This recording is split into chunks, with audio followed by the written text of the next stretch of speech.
Hello guys, hello Aries. Aries, welcome dito sa aking channel, Kapalaran 888. Welcome. Alamin natin kung anong messages, vibration, kapay energy para sa lahat ng Aries. Ito ay money, career, financial reading. So, tingnan natin yung last month ng 2024. Kung ano yung pinaka gustong sabihin sa'yo, yung mensahe ba. Okay? Aries, forgiveness and courage. Nakikita ko sa'yo dito na ngayong Disyembre, siguro marami kang regrets sa buhay. Sa usaping pera, siguro marami kang pinagsisisihan sa buhay. Sinasabi sa'yo dito ng barahan mo na kailangan mo, unang-una, patawarin mo yung sarili mo. Okay? Pangalawa,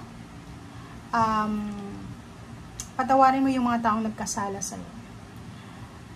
Siguro yung regrets mo, siya yung parang, kasi may dalawang klase ng tao na yung disappointments is nagiging parang rason para mas maging weak ka, maging mahina. Pero meron din na tao na pag marami kang trials, mas lalo kang nagiging strong, confident. So dito sinasabi sa'yo na gamitin mo yung mga failures mo sa buhay, Aries, para sa gawing motivation. Gawin mo siyang motivation para makapag simula ka ng bagong buhay. Kasi yung 2025 for you is new beginning siya. Magsisimula ka talaga ng bago. Yung parang sisimulan mo yung parang isisilang ka ulit. Parang mga ipapanganak ka ulit. And bagong buhay siya. Okay? So, kailangan mo dito ng sobrang courage, determination. Okay? And bravery. Number 9, material harvest. Ito ay para siyang 9 of Pentacles. So, sinasabi sa'yo dito na may financial harvest ka, may financial result, outcome, wealth, na posibleng makukuha mo ngayong buwan na to. Mayroong recognition, rewards, awards, maraming pagpapala dito, maraming blessings, maraming papuri, maraming congratulatory messages kang matatanggap. So, kung ano man tong pinagpaguran mo, kung ano man tong pinagtiyagaan mo, sinakripisyo mo, ay posibleng ibabalik sa'yo ng universe ng 20 times. Okay?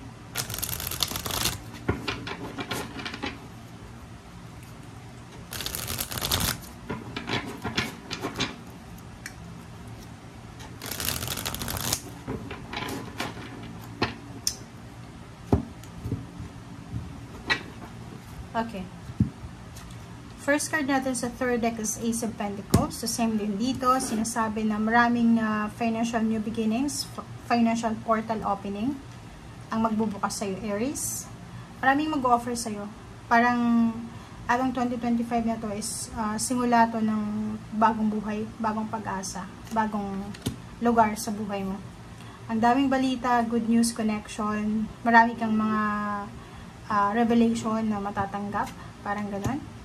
Ang dami, ang bilis, 'di ba? 8 of Wands. So kung makikita mo dito, mabilis yung pera pumasok, mabilis yung balita tungkol sa pera, mabilis yung balita tungkol sa trabaho, mabilis yung balita tungkol sa negosyo or sa kung ano man pagkakakitaan. 9 of Wands, ganun din, mabilis, excited ka, punong-puno ka ng excitement. So nakikita ko sa'yo dito na excited ka na dumating na atong December 2024 nito. 7 of Swords, mag-iingat ka dahil may mga tao sa paligid mo na hindi nila matanggap na mas magaling ka sa kaysa sa kanila. So if ever meron kang recognition, rewards, awards, freedom na makukuha, financial freedom, material harvest, sinasabi sa'yo dito na ingat ka kasi posibleng may tao dito na hindi niya gusto na na-achieve mo itong financial wealth na to or new beginnings. Nakikita ko sa'yo dito na mayroong balita ka na matatanggap. It's about the money, diba? Ang balitang ito, Aries, is tungkol sa tao na gumawa sa'yo ng masama. Okay. Ang nakikita natin dito is, for example, may isang tao nagmumba sa'yo ng masama, niloko ka, in-scam ka, or in the other way, like emotional siguro, niloko ka, in-scam ka, iniwanan ka, and mababalitaan mo na parang kinarma siya. Diba? Yung parang, yung ginawa sa'yo is tungkol sa relationship, and ang nangyari sa kanya, pwedeng bumalik sa kanya yung ginawa niya. So, parang bad karma yung dumating sa kanya. So, nakikita ko sa'yo dito na parang nakahinga ka ng malalim kasi Ten of Swords, parang nawala yung tinik sa puso mo. Parang nakaganti ka nang wala kang ginagawa. Okay? Comment down below if you're submitted. Ten of Wands is obligations. So, nakikita ko ang dami mong duties, responsibilities, marami kang bills, payments, taxes na kailangan na bayaran. Nakikita ko siya dito na ikaw siguro yung breadwinner or ikaw yung tumatagoy sa family. So, nakikita ko yung bigat ng obligasyon mo ngayong buwan na to. Okay? King of Pentacles, meron kang financial wish na posibleng matupad ngayong December. Nine of Wands, makakahinga ka na ng maayos. Pwedeng makakapagpahinga ka na. Nakikita ko na pagod ka na siguro sa paghihintay kung kailan darating to na financial freedom na to. Kailan ba darating yung perang yan? So, pagod ka na. So, sinasabi siya dito na okay lang. Go lang kasi on the way na. Okay? So, nakikita ko siya dito isang milagro ang posibleng mangyayari. So, isang kamag-anak or isang kakilala ang posibleng milagro na mag-o-offer sa'yo na pautangin ka or pwedeng bigyan ka ng regalo financial or kung ano pa man. Yung problema mo sa pera, lalo na yung halimbawa mag-asawa kayo, palaging hirap na hirap kayo sa pera, problema sa negosyo, parang ganun. Nakikita ko siya dito, yung parang mag-asawa to, or pwedeng magka-ibigan, magka-relasyon, yung hirap na silang mag-ipon ng pera. Kasi napapaligiran sila ng temptations, like is either may bisyo, mahilig sa online shopping, or pwedeng mahilig sa mga gasto. So, nakikita ko hirap na hirap silang makaipon ng pera. So, palaging scarcity yung nangyayari. Palaging gipit.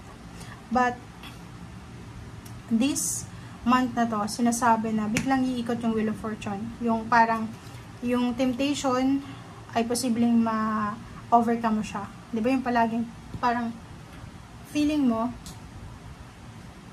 yung parang feeling mo, yung parang feeling mo na ang hirap kontrolin, 'di ba? Yung parang ang hirap kontrolin ng sitwasyon. Mahirap kontrolin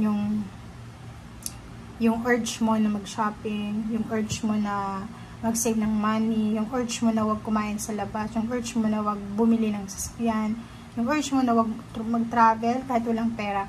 Mahirap 'yon. But dito nakikita ko na biglang magkakaroon na parang milagro siya. Iikot yung Wheel of Fortune. And then, yun, makakapagsimula ka ng bagong mindset dito, bagong buhay. Kahit mahirap, gagawin mo. Kahit sobrang stress ka na, gagawin mo pa rin. Okay? Yung iba sa inyo, may mga habits kayo dati na posibleng mawawala na siya. Yung Queen of Pentacles dito is nagsasabi sa'yo na may financial wish ka, financial new beginnings na posibleng ibibigay sa'yo. Okay? So, yung lump sum of money, payments, payouts, harvest, talagang ibibigay yan sa'yo ng universe. Okay? So, thank you guys for watching and see you again. Bye!